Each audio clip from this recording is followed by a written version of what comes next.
አሰላሙ አለይኩም ረህመቱላሂ ወበረካቱ። ውድና የተከበራችሁ የቻናሌ ተከታታይ ቤተሰቦቼ ክብራትና ክብራት እንደምን አላችሁ? በያላችሁበት ዓለም ዳርቻ ሰላማችሁ ብዝት ትረፍ ይበልልኝ። ሙስሊም ክርስቲያን ወገኖቼ እንደዚሁም ኤርትራውያን ወገኖቻችን ሰላማችን ብዝት ትረፍ ይበልልን። አንድነትን፣ ሰላምን፣ ፍቅርን፣ መተሳሰብን ይስጠን እያልኩኝ ይቺ እህታችን ማለት ነው ዛሬ ፌስቡክ ላይ እንደው ዘወር ስል ብቻ አየሁና የታዘብኩትም ኮሜንታተሮች መቼም ኮሜንት ለመስጠት ወደ ኋላ አይሉም። ማይገስሩ ያከናንባሉ። ኮሜንት ምን ቸገራቸው? መጀመሪያ መቼ አማከርሽኝ፣ መጀመሪያ ለምን አልነገር የሚሉት ብዛታቸው ማለት ነው። በነገራችን ላይ አትፍረድ ይፈረድብሃል የሚባለው ነገር አለ። ይቺ እህታችን እንግዲህ ፓኪስታኒዋ አግብታ እንዴ 2 ልጆች ወልዳለታለች። የ7 አመት አብረው ከኖሩ በኋላ ገንዘብን 2 ልጆቿን ወስዶ እኔን በሜዳ ላይ ጥሎኝ ሄዷል ብላለች። 2 ልጆች እንግዲህ 7 አመት ሙሉ አብረው ቆይተው 2 ልጆች አፍርተዋል። እሷን እንግዲህ ትቷት ሄዳ ድረሱልኝ ወገኖቼ፣ ድረሱልኝ፣ ልጆቼን አስጥሉልኝ እያለች ነው እንግዲህ የምታለቅሰው ማለት ነው። ያው ገባችሁ አይደለ ወገኖቼ፣ እህቶቼ ማለት ነው። እህቶቼ እኔ ከእናንተ አላቅም ማለት ነው። እንኳን የሰው ሀገር ዜጋ የሰው ነው። የሰው ወርቅ አያደምቅ ይባላል አይደለ? ከነተረቱ የሰው ወርቅ አያደምቅ። በቃ ለምንም አይሆናችሁም። የሰው ነገር የሰው ነው። ገባችሁ አይደለ? ግን የራሳችሁ ዜጋ የራሳችን ቢያንስም ቢበዛም ገባችሁ አይደል? ደሃም ቢሆን አብራችሁ ሰርታችሁ ተተቀየራችሁ ትቀየራላችሁ። ወላሂ ነው የምላችሁ። አንዳንድ የምሰማው ነገር አለ አንዳንድ ሚዲያ ላይ የኛ ሀበሾች ለትዳር ስለማይሆን ነው ወዘተ ብዙ ነገር የሚናገሩ አሉ። ለትዳር እኛ ከየት መጣን? እና አባቶቻችን አብረው ተቻችለው ወልደውና አይደል ለዚህ ያበቃን። ግን በስደት ላይ ወሎ የሀቢብቲ ያገልቢ እኔ ሆቢክ ምናምን ስላለሽ አይወድሽም። እመኑኝ አይወዳችሁም። ደግሞ ልጆቻቸውን ሰማይ ከፍ መሬት ዝቅ ይላል እንጂ እንደኛ ሀበሻ ወንድ አረገዝኩ ትትልሽ ስትዩ አድራሻውን ያጠፋል። በቃ ትቶሽ ይጠፋል። ግማሾቹ እህቶቻችን ትቦ የሚከቱት ሜዳ ላይ የሚጥሏቸው አስረግዘው ይጠፋሉ። የኛዎቹ ማለት ነው የኛዎቹ ግን ሌላ ዜጋ በቃ የራሳቸውን ዜጎች አይጥሉም። በቃ አይጥሉም። ደማቸውን ስጋቸውን አይጥሉም። ልጆቻቸውን አይጥሉም። አበደን ይዘው ነው የሚያሳይ። አንቺን እንደፈለግሽ ሁኚ ብለው ልጆቻቸውን ይዘው ነው የሚጠፉት። ገባቸው አይደለም? ልጆቻቸውን መተው አይችሉም። ሁሉም ይቀርባቸዋል እንጂ ልጆቻቸውን አይተውም። ገባቸው አይደለም? እና እህቶቼ አትሸወዱ። ደግሞ እነሱ ፓኪስታኒም ሆነ ባንጋሊ አረንዶ ሰው እኔ እንጃ አላህ ፈጥሯቸዋል። ግን ፍጡር ናቸው። የሚያምረው ሁሉም ከዜጋው ጋር ሲሆን ነው። አንቺ እንደንትነሽ ምናምን እንዳትሉኝ።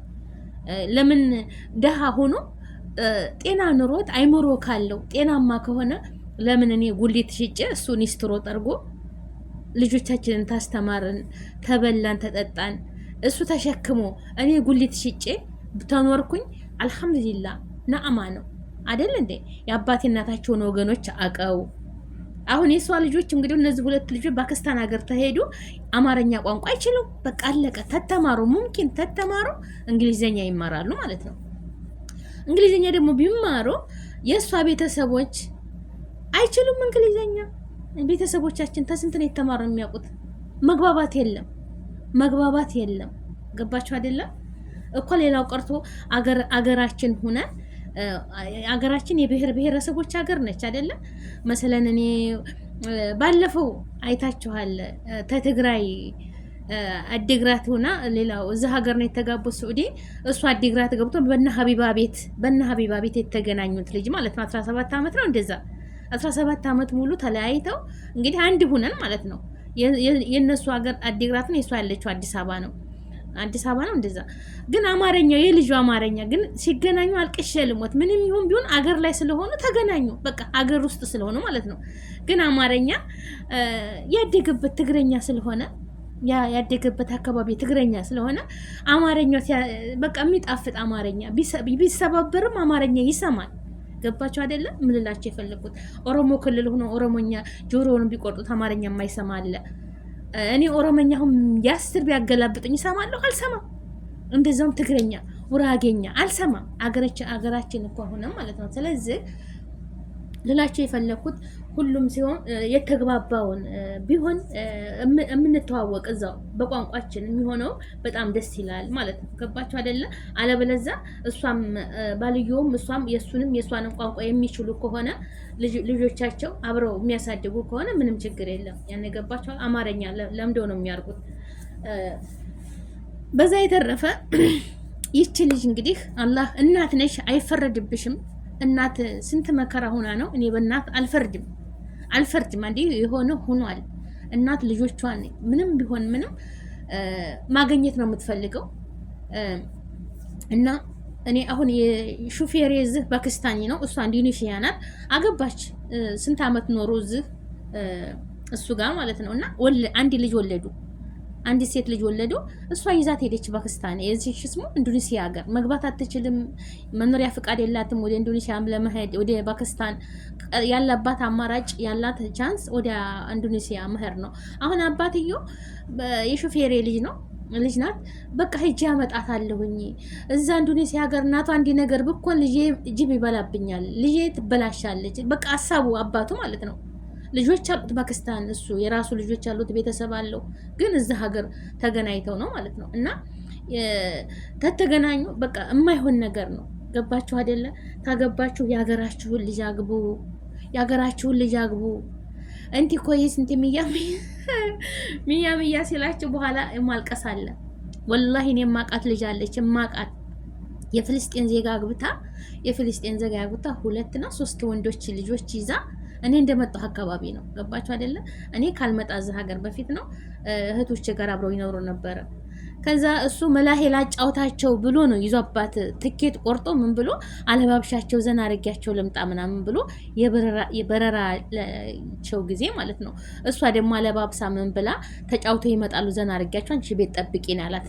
የክፋቱ ክፋት ማለት ነው። አያችሁ፣ የሰው ሀገር ዜጋ አላማከራትም እኮ የፈለገው ልጆቹን ይዞ 3 ወንዶች ወልዳለት 3ቱንም ይዞ እሷን ቁጭ አድርጎ ብትጠብቁ አይመጣ መጨረሻ ላይ በረራቸው ላይ በይቻው ልንሳፈር ነው ስላት፣ እሷ ደግሞ ያው ዘመድም ስላላት አልቅሳ ወዲያው አስቸኳይ ትኬት ተቆርጦላት ተከትላ ሄደች።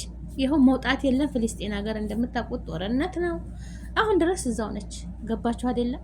እና ልጆችን የበላ ሞራይ ብላ ማለት ነው። እናት መሆን ከባድ ነው። እና ከወለዳችሁት ሀገሮቻችሁ ልጆች ጋር ቢከፋም ቢበጅም ያገር ልጅ ነው።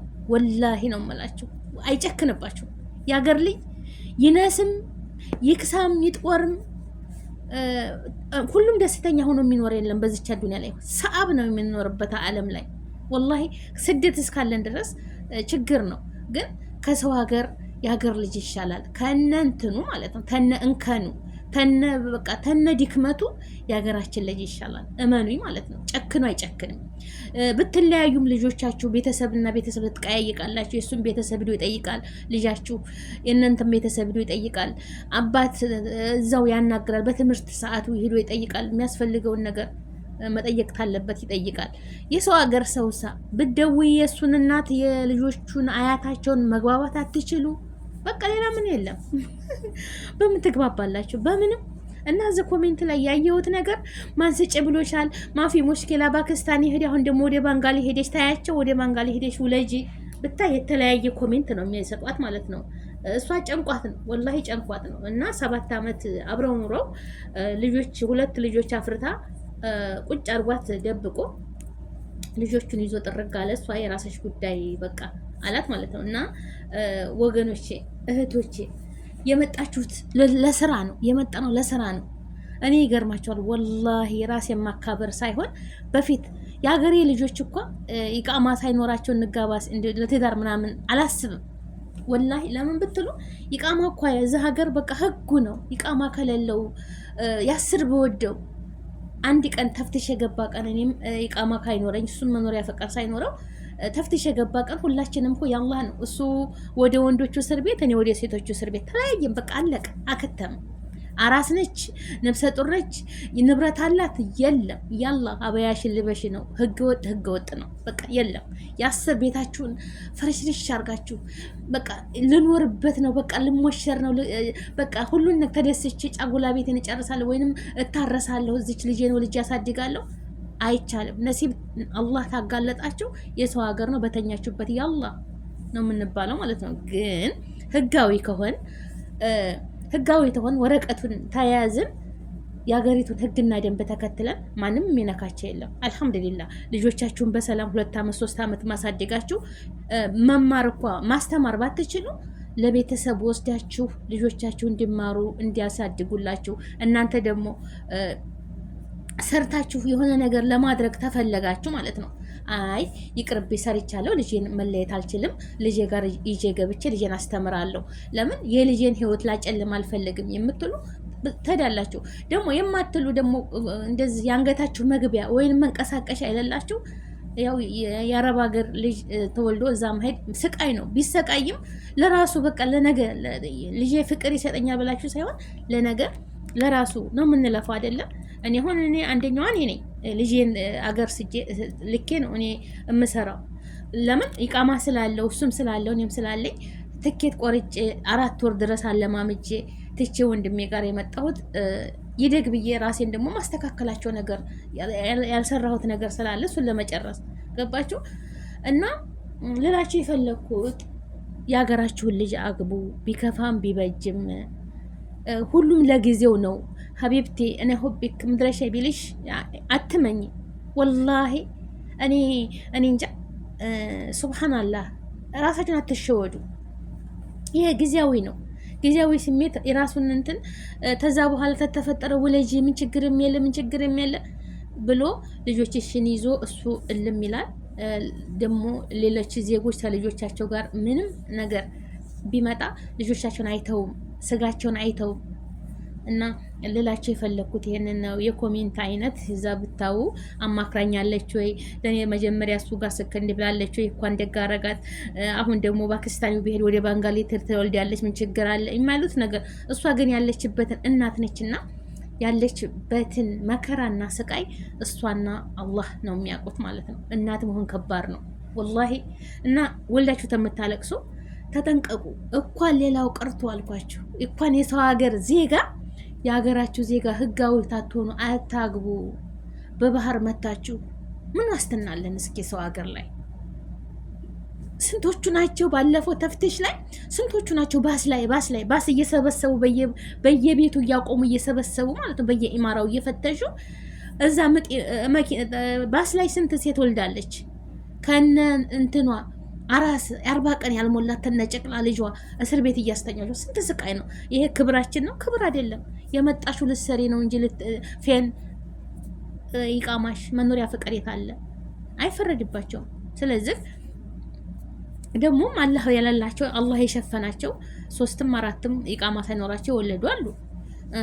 አላህ ረድቷቸው ደግሞ በኤምባሲ ወረቀት አውጥተው አባቱም ጠፍቷል ወይም ተይዟል ወይም ገብቷል ብለው ወረቀት ነጭ ወረቀት አሰርተው ልጆቻቸውን የሚሸኙ አሉ። ብዙ አለ። ይሄ ገጠመኝ ነው። እና ስለዚህ ኑሮ በአጠቃላይ ህገወጥ ስትኖሩ በሰው ሀገር ላይ የሰቀቀን ኑሮ ነው። ወታችሁ እስከምትመለሱ ድረስ ሱቅ እንኳን ደርሳችሁ እስከምትመለሱ ራሳችሁን አታምኑ። ባያችሁ ሁሉ ተፍትሽ ባያችሁበት ቦታ ሁሉ ልባችሁ እየመታ ነው እንጂ ተረጋግታችሁ አትኖሩም። ለምን እንዋሻሻለን? ጎበዝ ተሆናችሁ ግን ደሞዝ አትምረጡ። ባገኛችሁበት ስራ ላይ ተሰማርታችሁ ስሩ። ያችን ስራ አድርጋችሁ ለራሳችሁ ይሄን ለንትና እያላችሁ ጊዜ አታቃጥሉ።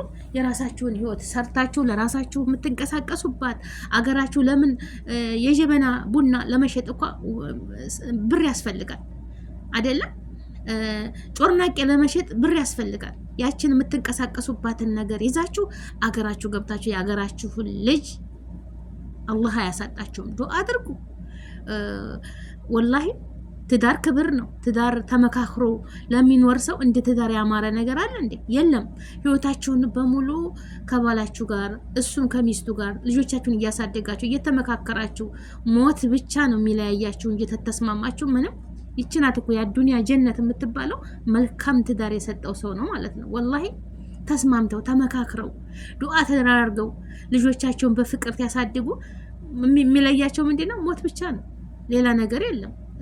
አላህ መልካም ትዳር ለወፈቀው ሰው ማለት ነው። አንድ ወንድ ልጅ ራሱን ታወቀ ወይም ሴት ልጅ ራሷን ታወቀች ጀምራ የራሷን ህይወትን መምራት ነው የምትፈልገው። ጭቅጭቅ የሌለበት ተመካክረው ህይወታቸውን የሚመሩት። አንዳንዱ ደግሞ አለው ታይስማሙ ልጆቻቸውን የሚበትኑ፣ ልጆቻቸው ወደ ጎዳና ሊወጡ የሚችሉት የቤተሰብ የእናትና የአባት አለመመካከር፣ አለመስማማት ለብዙ ልጆችን ያደርጋል ማለት ነው። እና ሌላቸው የፈለኩት የሰው ሀገር ሰው የሰው ነው። የራሳችንም ያው አላህ ያለለት ነው አብረው የሚዘልቁት። ያላለለት ደግሞ አስረግዞ የሚጠፋል፣ ልጁን ትቶ የሚጠፋል። ብዙ በሚዲያ ላይ የምናያቸው አስረግዞ የጠፋ እንደዚህ እኮ ነው ጠፋ የሚሉ አሉ። ገባችሁ አይደለም? የሉም አይደለም፣ ግን ያው ይሻላል በሀገር ላይ። በሰው ሀገር ላይ በየት ብሎ ነው የሚገኘው? በየት ብሎ እና ራሳችሁን ጠብቁ እወዳለሁኝ እህት ወንድሞቼ። አላህ ሀገራችንን ሰላም ያርግልን። ይችንም እህታችንን አላህ ልጆችሽን ያስገኝልሽ። እናት ነሽና ሀቂቀተን ማለት ነው። ሀቂቀተን ከባድ ነው፣ የእነሱም ህይወት ከባድ ነው። ሀበሻ ቢያርጉ ፓኪስታኒ አይችሉም ቋንቋ ማለት ነው። የፓኪስታኒ ቋንቋ አይችሉም። ፓኪስታን ቢያርጉ ደግሞ የሀገራችንን ቋንቋ አይችሉም። በቃ ልጆቹ ማባረፍ ግን አላህ ካለ አንቺ ወደዛ ሄደሽ እሱ ልጆችሽ ጋር አላህ እስካለልሽ ድረስ እነሱ ጋር ብትኖሪ ደስ ይላል። ግን እንጃ ከባድ ነው፣ ወላሂ ከባድ ነው። የኛ የሹፌራችን ሚስት ሂጂ ፓኪስታን ትትባል ሙስታሂል አለች። ሊሽ አልኳት። የሱ ሚስት ከዳማ ነው የምታረገኝ፣ አልፈልግም አለች። እና ደግሞ ቀናለሁኝ አለች። ኬፍ ትቀኛለሽ አልኳት። ወላሂ ስለምወደው ይሄንን እሷ ጋር ሳያት በሰኪን ወግቼ ነው የምገላት እና እሱ ጋር መሆን አልችልም አለች። በቃ አልችልም ተሷ ጋር እና አገሬ መግባት ነው የሚሻለኝ ብላ ይኸው ልጇን ይዛ አባቷ ይኸው በየወሩ ተቆራጭ ያደርጋል። መልካም ስለሆነ ይደውላል። እንዴት ሆንሽ? በላሽ ጠጣሽ? ግን እናቷ ታማሚ ስለሆነች ልጄን አመጣለሁኝ አንድ ነገር ከሆነች ልጄን እዛ መጫወቻ ነው የሚያደርጉብኝ እያለ ያስባል። ግን አሁን ወረቀት ተፓኪስታን አስጨርሼ ወደ ኢንዶኔሲያ ሄጄ ልጄን ወደ ፓኪስታን አስገባለሁ እያለ ነው ማለት ነው። ገባችሁ አይደለ?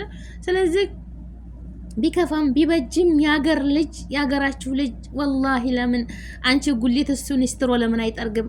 አላህ አይምሮ ካለው ሁሉም ደግሞ ሃይማኖታችሁን ሁላችሁም አንድ አይነት ተሆነ ሙስሊም ታግባ፣ ክርስቲያን ታግባ። خلاص በሃይማኖት አገራችን የጋራ ነው።